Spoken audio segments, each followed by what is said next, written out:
here with another episode of Conversations and Connections. We're the official podcast of the Family Crisis Center of East Texas. I'm Stuart Burson, the prevention coordinator for the agency. And with me today, my guest is Madeline Poole. She's with Harold's House. And we're going to talk about an event they have coming up. It's Harold House. It's Standing Up for Children, a Leader's Response. So we're going to talk about that today. And of course, I'm going to ask Madeline to kind of recap what Harold's House is all about. Madeline, thanks you found us okay here in our little hidden area of Lufkin. Yeah. Thank you for agreeing to do this. Yeah, absolutely. Thank you for having me. I appreciate that. So first of all, Madeline, I want you to tell me what do you do for Harold's House? What is your title and what role do you play? Yeah, so I'm the program director, but I'm also a lead forensic interviewer. And so I oversee all of our direct services. So our family advocates, forensic interviewers, and just kind of help wherever I'm needed. Yeah. Excellent. So, someone from Harold's House has been a guest before, probably maybe a year ago, maybe a little over a year ago. But if you don't mind, I'd like for you just kind of give us another quick overview of what Harold's House does and what you guys are all about. Absolutely. So Harold's House is a children's advocacy center. So we are a nonprofit agency. Whenever a report gets sent in or made to law enforcement or to the hotline, those agencies such as law enforcement or CPS can contact us and schedule services for those investigations. So we see kiddos that are victims of sexual abuse, physical abuse, maybe an eyewitness to a crime or eyewitness to domestic violence, or involved with some type of intimate partner violence. Teen dating violence is a big thing right now. And so we also provide SANE exams and intimate partner violence exams there at our office as well. Okay. Well, I know the Family Crisis Center and Harold's House do a lot of cooperative work together and everything. So I do want to talk about this upcoming event. It's called Standing Up for Children, a Leader's Response. What is this about? What's the purpose of this event? Yeah, so as you probably are aware, there's been so many cases lately within schools, within churches, just big organizations, and of course, in home as well, but where reports are coming in saying, this happened at whatever church or whatever school. And so we really are just gearing to educate those that are leaders, Sunday school teachers, pastoral staff, people who are in the community involved with these children, involved with these victims, and just trying to teach them how to respond. It's 1 in 10 children fall victim to abuse and before the age of 18. And so it's, what are you going to do whenever this kid's in your Sunday school classroom or whenever this kid makes this allegation to you? Right. What is your next steps? What is your churches or schools policies, procedures, daycares? They're dealing with a lot of children. So we're really encouraging anyone that is hands-on with children or has children in their home to attend this. Be a leader within your community. Come gain knowledge and So this is open to anyone in the public that wants to attend. Absolutely. Right? Okay. Absolutely. Excellent. All right. So you kind of talked a little bit about what attendees will be learning. Of course, in front of me, I have the flyer that was given to us, but you have identifying and reporting abuse, effects of abuse, things like that. Is there any other details you can share with us about who attends, what will they be taking away from it? Yeah. What will they be learning? Yeah. So we'll have several different speakers. Ashley Cook will be there talking about just policies, how to report, how to identify, what those may look like, what those next steps are.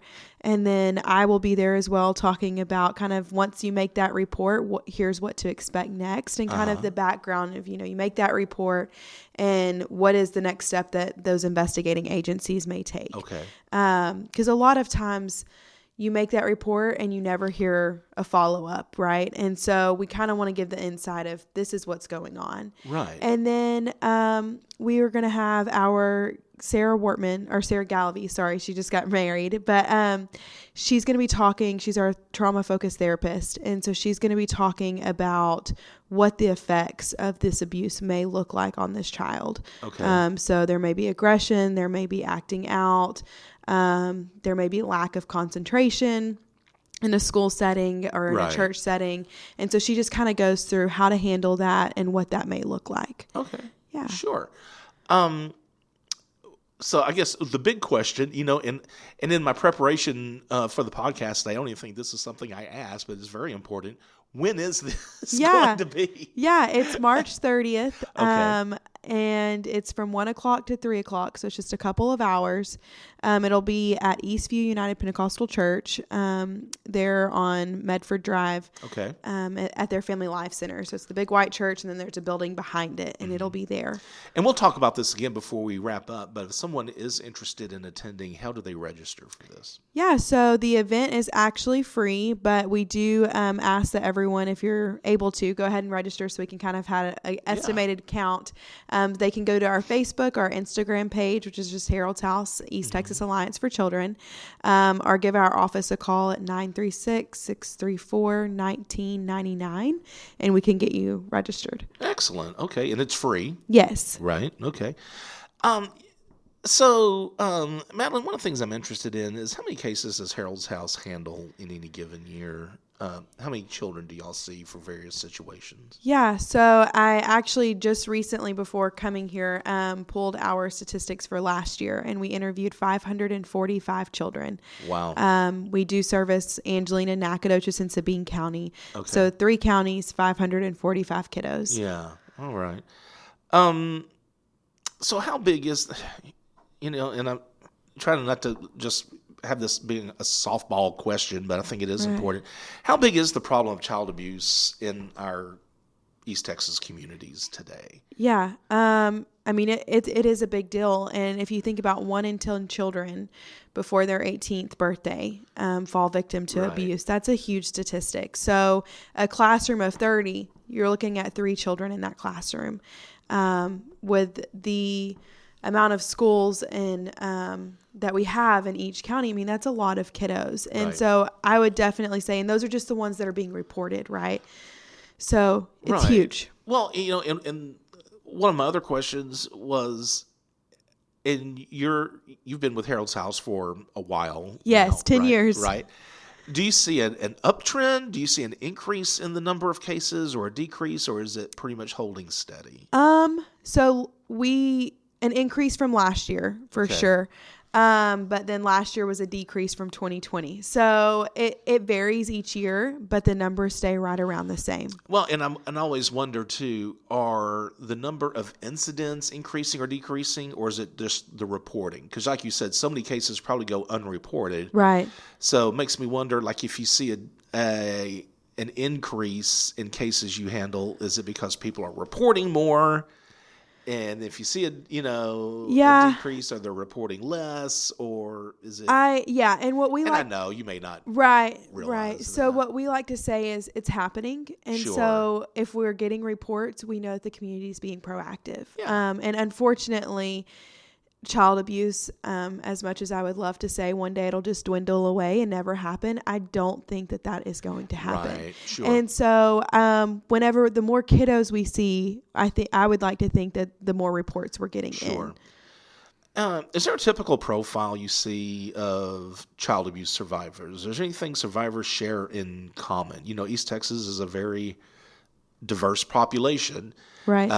When we at the Family Crisis Center, whenever I go and talk to kids about teen dating violence, we always are quick to point out, look, it knows no ethnicities, it knows no socioeconomic borders or anything like that. But I'm just curious, as far as child abuse victims, do you see a commonality, or is it just across the board? Yeah, just across the board. No one is more prone to abuse than someone else.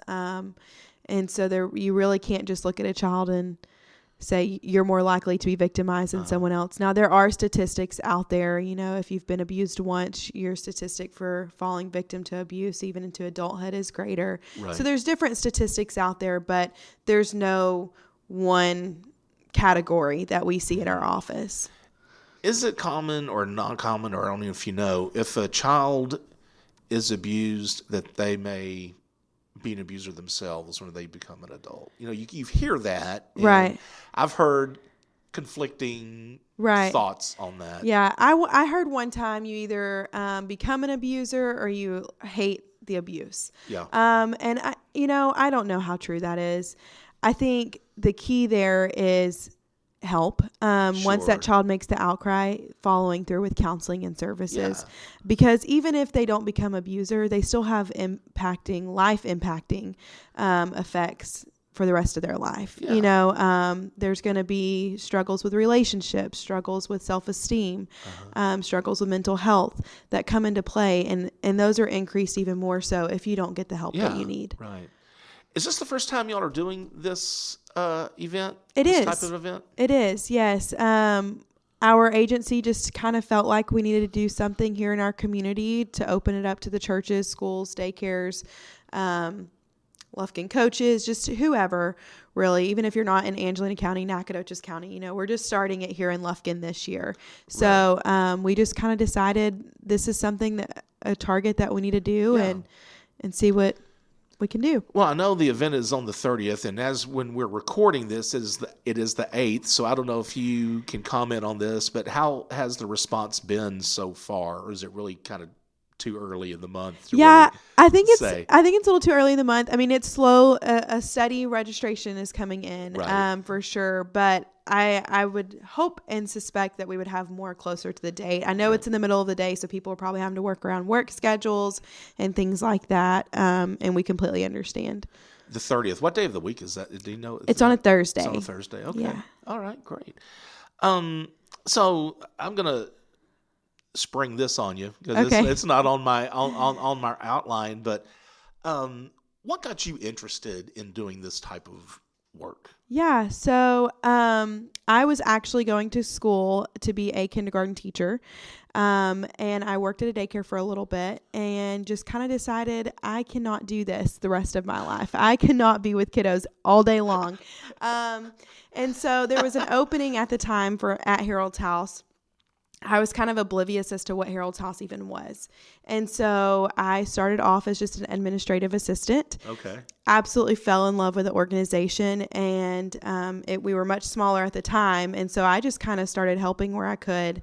And eventually I was given the opportunity to go to forensic interview training, and I did that. And I've been here ever since. I was a victim of sexual abuse in the past, in my childhood. And so it just hits close to home. And so if there's one thing that I can do is stand up and help these children and, listen to them and move forward. So, yeah. What's your background? What's your education background? So I have my bachelor's in child development and human studies from Stephen F. Austin. And then I have completed all the trainings through the Children's Advocacy Center of Texas. So all the forensic interviewing and family advocacy trainings there. And then I'm also now a trainer for the Children's Advocacy Center of Texas. So I get to have the wonderful opportunity to train other forensic interviewers. And so I love that. Excellent. Okay.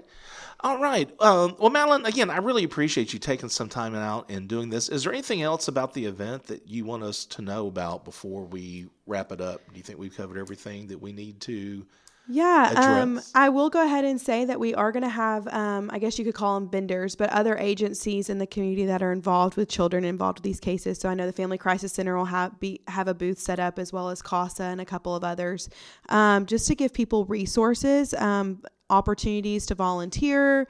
So just kind of people that don't know or may not be aware how to contact, different things like that. Yeah. These people that are in our community provide services. They'll be there as well with little booths set up for promotions, questions, things like that. So it's more than just us. Right. Okay. And I want to repeat this. It's going to be March 30th. From 1 until 3 o'clock, and it'll be held at Eastview United Pentecostal Church here in Lufkin off of Medford Drive. And if somebody wants to register, they can call Harold's House, right, at 936-634-1999. Facebook page, I guess. Yes. Website. Yes. Right? Facebook, Instagram, website. Yeah. And if you have one of the flyers, there's a very quick and easy QR code. You can just scan that, and it goes to Eventbrite, I think, to get you registered for that. All right. Madeline Poole, thank you. Absolutely. Thank you for having me.